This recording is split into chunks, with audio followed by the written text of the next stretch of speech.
Good after two all of you. I hope कि आप लोग भली भांति पढ़ रहे होंगे।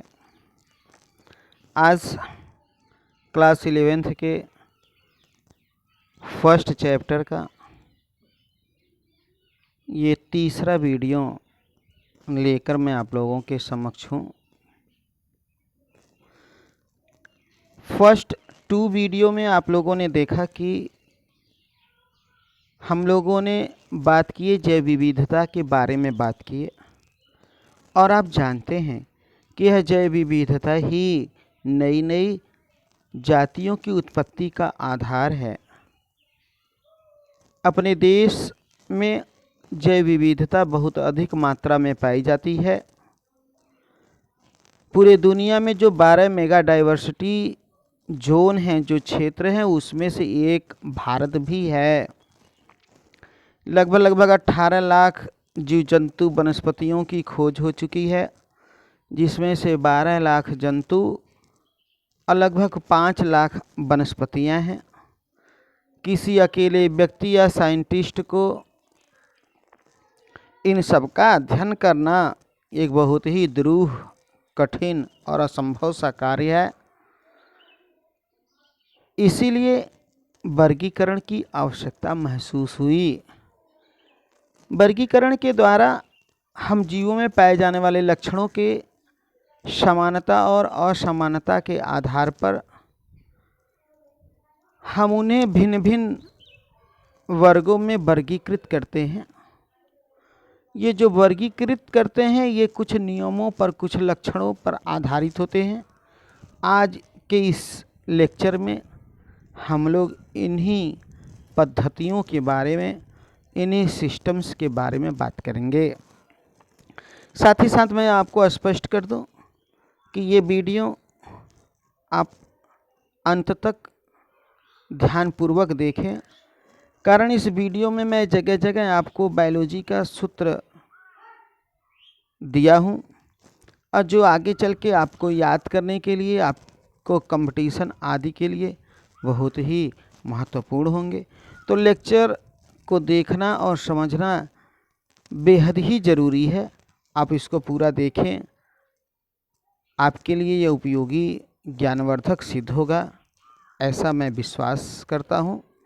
तो शुरुआत करते हैं, वर्गीकरण की पद्धतियों के बारे में बात करते हैं।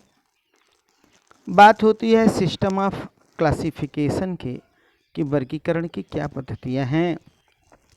तो जीवों की वर्गीकरण की तो यद्यपि ढेर सारी पद्धतियाँ हैं, लेकिन आपके 11th के जो बुक्स हैं उसमें वर्गीकरण की ये 4 पद्धतियाँ दी हुई हैं। लेकिन मैंने जैसा आपको बताया कि इस टॉपिक के अंत में हम आपको कुछ अन्य पद्धतियों के बारे में भी बताएंगे, जो कि कुछ लक्षणों पर आधारित हैं। जो साइंटिस्ट दिए हैं उनके बारे में भी बातें हमारी वहाँ पे हैं, और ऐसे फार्मूला टाइप में हैं। आप उनको याद करेंगे तो आपके लिए ये बहुत ही उपयोगी सिद्ध होगा। तो पहला बात करते हैं जीवों की वर्गीकरण की फर्स्ट जो पद्धति है, इसके बारे में बात करें तो पहला जो पद्धति है वो है artificial system, that is the कृत्रिम पद्धति। ये कृत्रिम पद्धति जो वर्गीकरण की ये जो पद्धति है, ये बहुत ही महत्व की ये सिस्टम माने पद्धति नहीं है। ये महत्व, इसकी जो महत्व है, ये विकासी में इत्यादि में ये कोई बहुत रोल अदा नहीं करता है। यह 1 अथवा 2 महत्वहीन लक्षणों पर आधारित होते हैं। जैसे आकार ले लिए और उसकी आकृति ले लिए। अब आकार व आकृति के आधार पे हम वनस्पतियों का, पेड़ पौधों का अध्ययन करते हैं। जब आकार व आकृति के आधार पर पेड़ पौधों तथा वनस्पतियों का अध्ययन करते हैं तो इन्हें हम शाक, झाड़ी, वृक्ष आदि में वर्गीकृत करते हैं। जब इन्हें हम शाक, झाड़ी, वृक्ष आदि में वर्गीकृत करते हैं तो यह केवल पौधों की लंबाई पर आधारित है, उनके आकार पर आधारित है, और इसके अलावा हमें पौधों के बारे में अन्य कोई जानकारी प्राप्त नहीं होती है। वर्गीकरण की ये जो दूसरी पद्धति है, ये जीवन अवधि के आधार पे है। बात आता है कि जीवन अवधि किसे कहते हैं? तो कोई जीव जब जन्म लेता है और जन्म लेने तथा उसके मृत्यु तक का जो समय होता है, यही समय उसका जीवन अवधि या लाइफ स्पान कहलाता है। यदि जीवन अवधि के आधार पर देखें तो भी पौधे 3 प्रकार के हो सकते हैं।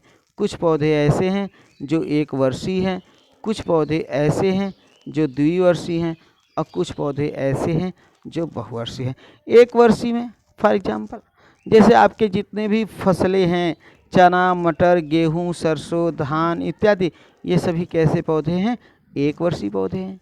वहीं हल्दी, गन्ना, ये जो पौधे हैं ये द्विवर्षीय पौधे हैं और आम, महुआ इत्यादि जो पौधे हैं ये बहुवर्षीय पौधे कहलाते हैं। कृत्रिम पद्धति की अगली विधि क्या हो सकती है? अगली विधि उनके आवास अर्थात वो कहाँ पाए जाते हैं, इनके आधार पर भी पौधों का वर्गीकरण किया जाता है। यदि आवास के आधार पर वर्गीकरण करें तो फर्स्ट ऑफ ऑल हो गया टेरेस्ट्रियल। टेरेस्ट्रियल माने स्थलीय, माने वे पौधे जो ज़मीन पर पाए जाते हैं। जो ज़मीन पर पाए जाते हैं उन्हें हम टेरेस्ट्रियल या स्थलीय कहते हैं, तथा वे पौधे जो जल में पाए जाते हैं, ऐसे पौधे को हम एक्वेटिक या जलीय पौधा कहते हैं। जैसा आपको हमने पूर्व में बताया कि ये जो कृत्रिम पद्धति है ये 1 या 2 महत्वहीन लक्षणों पर आधारित है। इससे पौधों के बारे में हमें बहुत ज़्यादा जानकारी प्राप्त नहीं होती है। किसने दिया था? तो आप यहाँ पे एक लाइन यदि आप देखें तो आप यहाँ पे इस एक लाइन के द्वारा आप आर्टिफिशियल माने कृत्रिम पद्धति के बारे में आपको जानकारी हो जाएगी।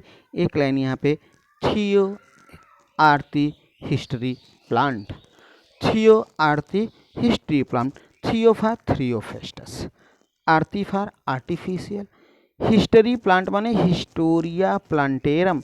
ये हिस्टोरिया प्लांटेरम थियोफ्रेस्टस के बुक का नाम है।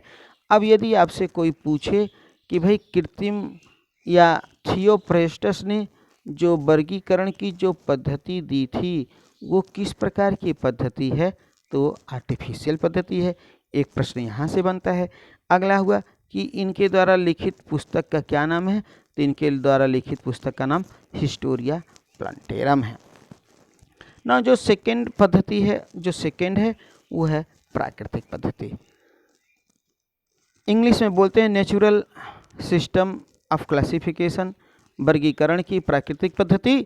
तो वर्गीकरण की जो प्राकृतिक पद्धति है यह अनेक लक्षणों के तुलनात्मक अध्ययन पर आधारित होता है। जब अनेक लक्षणों के तुलनात्मक अध्ययन पर आधारित हो जो वर्गीकरण, उसे ही हम नेचुरल क्लासिफिकेशन या प्राकृतिक वर्गीकरण कहते हैं। जीवों का यह वर्गीकरण उनकी प्राकृतिक संरचना, कार्यकी, स्वभाव, व्यवहार, परिवर्धन में समानता एवं विभिन्नता पर आधारित होता है। यह पद्धति सर्वप्रथम जॉन रे नामक वैज्ञानिक ने प्रस्तुत की थी। बट ऐसा नहीं कि केवल जॉन रे ही हैं, एक महत्वपूर्ण वैज्ञानिक हैं जिनका नाम है बेंथम। एक लाइन आप यहाँ पे याद कर लें तो आपको सारी चीज़ें पता चल जाएंगी। Bentham genera natural plant, Bentham for Bentham, genera for genera plantarum, natural plant बने नेचुरल क्लासिफिकेशन। तो बेंथम नामक वैज्ञानिक ने भी नेचुरल क्लासिफिकेशन किया था, प्राकृतिक वर्गीकरण किया था और इनके द्वारा लिखित पुस्तक का नाम है जेनेरा प्लांटेरम। यहाँ से भी क्वेश्चन पूछा जा सकता है कि बेंथम द्वारा प्रस्तुत वर्गीकरण किस प्रकार की थे, तो वहाँ पे हो जाएगा नेचुरल माने प्राकृतिक पद्धति। या ये प्रश्न हो सकता है कि इनके द्वारा लिखित पुस्तक का क्या नाम है, तो ये कुछ भी प्रश्न बन सकते हैं। बस आप एक लाइन इसको देख लें तो ये चीज़ें क्लियर हो जाएंगी। अगला है जाति वृत्तीय पद्धति, इंग्लिश में बोलते हैं फाइलोजेनेटिक सिस्टम। फाइलोजेनेटिक जो सिस्टम है ये किसी भी जाति के विकासी क्रम को जाति वृत्त को कहते हैं। यह विकास, जब विकास के आधार पर जीवों के वर्गीकरण किया जाता है तब इस प्रकार की वर्गीकरण को जाति वृत्तीय अर्थात फाइलोजेनेटिक क्लासिफिकेशन कहते हैं। नेक्स्ट इज द फेनेटिक पद्धति। फेनेटिक पद्धति जीवाश्म प्रमाणों के अभाव में जीवों के विकासीय संबंधों के आधार पर वर्गीकरण करना ये काफ़ी कठिन होता है। अतः जीवों के वर्गीकरण के लिए निम्न निष्कर्षों का प्रयोग किया जाता है।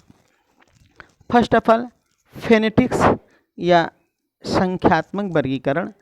तो उपलब्ध गुणों का किसी के बारे में हमें जो भी सूचनाएं उपलब्ध रहती हैं, तो उपलब्ध गुणों का हम क्या काम करते हैं, कंप्यूटर द्वारा उपयोग करते हैं। जो गुण हैं, इन सभी गुणों को यानी लक्षणों को एक कोड एवं संख्या दी जाती है तथा जो उपलब्ध आंकड़े होते हैं, उपलब्ध आंकड़ों की हम समीक्षा करते हैं। इसमें नेक्स्ट अगला काम क्या करते हैं, अगला होता है कोशिकीय वर्गीकरण। कोशिकीय वर्गीकरण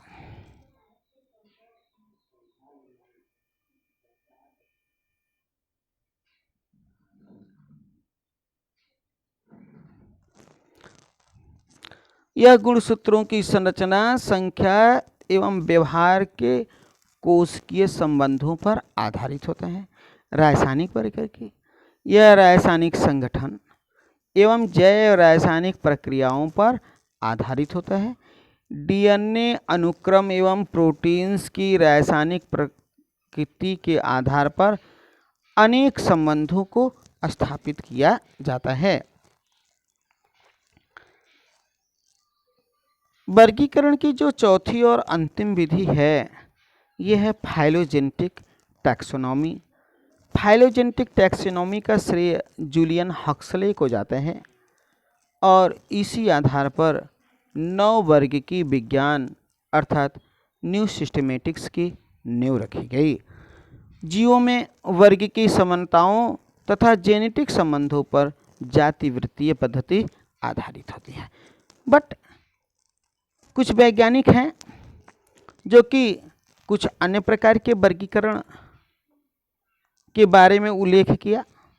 फॉर एग्जांपल जैसे लीनियस साहब, एक लाइन अगर आप देखें, सेक्स लीनियस एसपी प्लांट, तो लीनियस द्वारा प्रस्तुत वर्गीकरण को हम सेक्सुअल क्लासिफिकेशन या लैंगिक वर्गीकरण कहते हैं। इन्होंने जो पुस्तक लिखा था, उस पुस्तक का नाम था स्पीसीज प्लांटेरम। एंगलर ने किया था फ्लेंज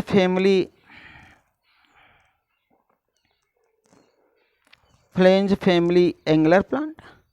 डी लाइकेन फ्लेंज फैमिली, ये एंगलर द्वारा लिखित पुस्तक का नाम है, एंगलर ने प्रपोज किया था। जातिवृत्तीय प्रकार का वर्गीकरण हचिंसन नामक वैज्ञानिक भी देते हैं और इनके पुस्तक का नाम था फैमिलीज ऑफ फ्लावरिंग प्लांट्स। तो उम्मीद करता हूँ कि ये जो वीडियो है ये आपके लिए उपयोगी होगा, ज्ञानवर्धक होगा। आप वीडियो को बी केयरफुल, सावधानीपूर्वक ध्यान से शुरू से लेकर अंत तक देखें तो निसंदेह ये आपके ज्ञान में वृद्धि करेगा। इन्हीं शब्दों के साथ आज का ये वीडियो समाप्त करते हैं। आपका दिन शुभ हो। धन्यवाद।